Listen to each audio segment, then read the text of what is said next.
कोई भी देश किस तरीके से दूसरे को बर्बाद करने की चाहत में खुद बर्बाद होता है, इसका एक बहुत बड़ा नमूना है भारत का पड़ोसी पाकिस्तान। पाकिस्तान में इस वक्त ऑपरेशन बाम शुरू हो गया है। 17 जगहों को निशाने पर ले लिया गया है और लोग ये सवाल कर रहे हैं कि क्या डोनाल्ड ट्रंप के साथ जनरल मुनीर की जो लंच थी वो अब पाकिस्तान को भारी पड़ रही है। ऐसा क्यों कहा जा रहा है? जियोपॉलिटिक्स में इस वक्त बहुत कुछ चल रहा है। हमेशा की तरह वर्ल्ड मिरर के इस एपिसोड में जानने को मिलेगा बहुत कुछ, इसलिए वीडियो को अंत तक जरूर देखें। पाकिस्तान के सेना प्रमुख ये इस वक्त पाकिस्तान के सबसे ज्यादा ताकतवर शक्तिशाली इंसान है। पाकिस्तान में अगर किसी की चलती है तो इसी शख्स की चलती है और ये अब श्रीलंका की यात्रा पर कथित तौर पर निकलने वाले हैं। अब लोगों के मन में आएगा पाकिस्तान श्रीलंका की यात्रा क्यों करेगा, सेना प्रमुख क्यों करेंगे,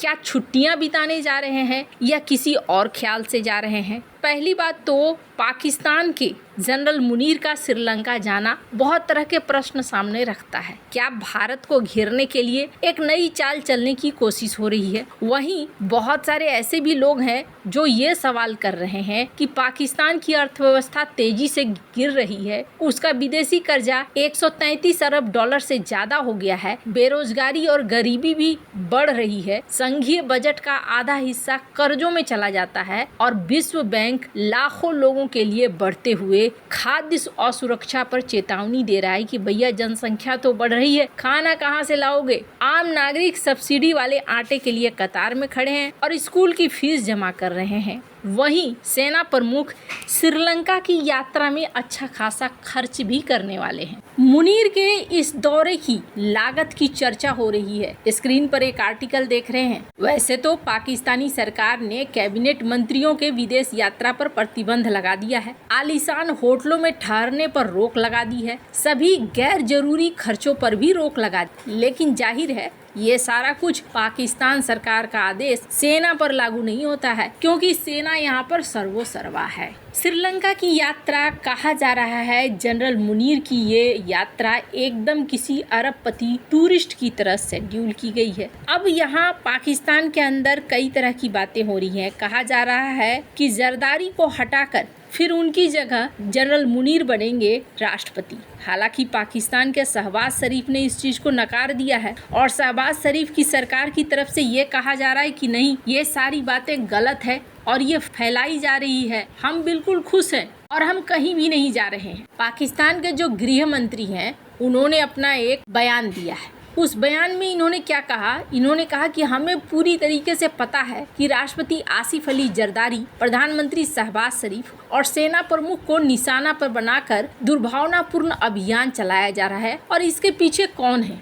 उन्होंने कहा कि मैं साफ कर देना चाहता हूं कि राष्ट्रपति को इस्तीफा देने के लिए कहने या थल सेनाध्यक्ष के राष्ट्रपति पद संभालने की आकांक्षा रखने के बारे में न तो कोई चर्चा हुई है और न ही ऐसा कोई विचार मौजूद है। यानी इन्होंने सीधे सीधे खारिज कर दिया और कहा कि नहीं, राष्ट्रपति और सेना के बीच में संबंध एकदम ठीक है और सम्मानजनक है। इन्होंने विदेशी एजेंसियों के एजेंट पर आरोप लगा दिया कि ये सारी कुछ अफवाह है, इससे ज्यादा कुछ नहीं है। लेकिन जिस तरीके से बिलावल भुट्टो इंटरव्यू दे रहे हैं वो भी भारत के पत्रकार को, उससे लगता है कुछ तो दाल में काला जरूर है। स्क्रीन पर एक आर्टिकल देखिए। द वायर को दिए गए एक इंटरव्यू में बिलावल भुट्टो ने कबूल किया है कि पाकिस्तानी समूह अतीत में भारत के खिलाफ आतंक में शामिल रहे हैं, लेकिन उन्होंने ये मानने से इनकार किया है कि पाकिस्तान की सरकार इसमें शामिल थी। बिलावल ने इस बात पर जोर दिया है कि पाकिस्तान अब बदल गया है और इस्लामाबाद ने इन आतंकी समूहों के खिलाफ कार्रवाई की है। हालांकि जब ये इंटरव्यू दे रहे थे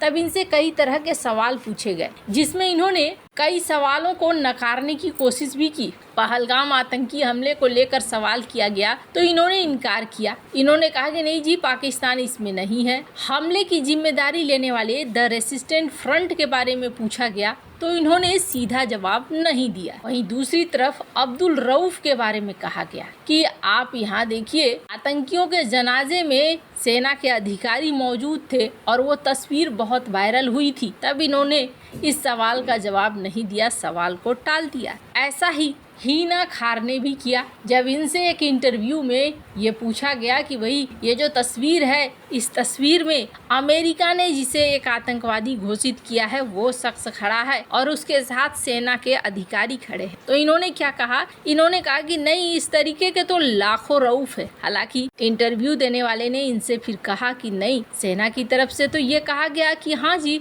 ये वही है, लेकिन ये आतंकी नहीं है। फिर इन्होंने कहा कि नहीं, इस तरीके के बहुत सारे रऊफ हैं। उन्होंने कहा कि नहीं, इसके जो आईडी हैं उस आईडी में तो वही आईडी है। फिर भी ये मानने को तैयार नहीं हुई। जब कोई भी चीज नफरत को आधार बनाकर तैयार की जाती है तो एक समय आता है कि वो चीज फिर आपको डसना शुरू कर देती है, और ऐसा ही कुछ इस वक्त हो रहा है पाकिस्तान के साथ। पाकिस्तान की ऐसी हालत जहां इकोनॉमिक समस्या है, दूसरी बाढ़ की समस्या इकोनॉमी की समस्या को और खतरनाक बना रही है, राजनीतिक अस्थिरता है। उन सब के बीच में पाकिस्तान के बलूचिस्तान में एक नया ऑपरेशन चलने लगा है। पाकिस्तान के बलूचिस्तान में बलूच विद्रोहियों ने सेना के खिलाफ जंग का ऐलान कर दिया है। उन्होंने मंगलवार देर रात बलूचिस्तान में कई सरकारी ऑफिसों पर कथित तौर पर एक साथ हमले किए हैं। कहा जा रहा है कि राज्य में कई जगहों पर विस्फोटों की भी खबरें हैं। बलूचिस्तान लिबरेशन फ्रंट ने इस हमले की जिम्मेदारी ली है। बीएलएफ ने कहा है कि उसने पाकिस्तान के खिलाफ ऑपरेशन बाम शुरू किया है। इस ऑपरेशन के तहत बलूचिस्तान के पंजगुर, शूरब, केच, खारन सहित अलग अलग जिलों में कहा जा रहा है 17 हमले हुए हैं। हालांकि पाकिस्तानी अधिकारी अभी तक नुकसान की पुष्टि नहीं कर रहे हैं, लेकिन कहा जा रहा है कि ये हमले हुए हैं और बीएलएफ ने मुख्य रूप से पाकिस्तान की सैन्य चौकियों को, कम्युनिकेशन लाइन को और सरकारी ऑफिस को निशाना बनाया है। बीएलएफ की तरफ से कहा गया है बलूच राष्ट्रीय मुक्ति संग्राम में एक नई सुबह। बीएलएफ यहाँ पर बड़े इलाके में अभियान चला रहे हैं। स्क्रीन पर एक आर्टिकल देखिए, जिस आर्टिकल में ये कहा जा रहा है कि क्वेटा से लाहौर जा रही एक बस को रोककर कम से कम 9 यात्रियों को उतारकर गोली मार दी गई। उत्तरी बलूचिस्तान के पास झोप कस्बे के पास हथियारबंद हमलावरों ने बस रोककर यात्रियों को उतारा। 9 लोगों की पहचान करके उन्हें मार दिया गया। कहा जाता है कि जो लोग मारे गए हैं वो पाकिस्तान के पंजाब प्रांत के रहने वाले थे। खैर, अब इन सब के लिए पाकिस्तान भारत को दोष देगा, लेकिन बलूचिस्तान में कहा जा रहा है कि ये घटनाएं इसलिए भी बढ़ रही हैं कि अब बलूचिस्तान के खनिजों को थाली में परोस देने की बात पाकिस्तान कभी चाइना के साथ करने लगा है, कभी अमेरिका के साथ करने लगा है, जबकि बलूचिस्तान के लोगों के हितों को लेकर आगे नहीं बढ़ पा रहा है। वैसे आपको क्या लगता है, इन सब मामले में आपकी क्या राय है? कमेंट कर जरूर बताएं। जल्द मिलते हैं अगले वीडियो में नई खबर के साथ।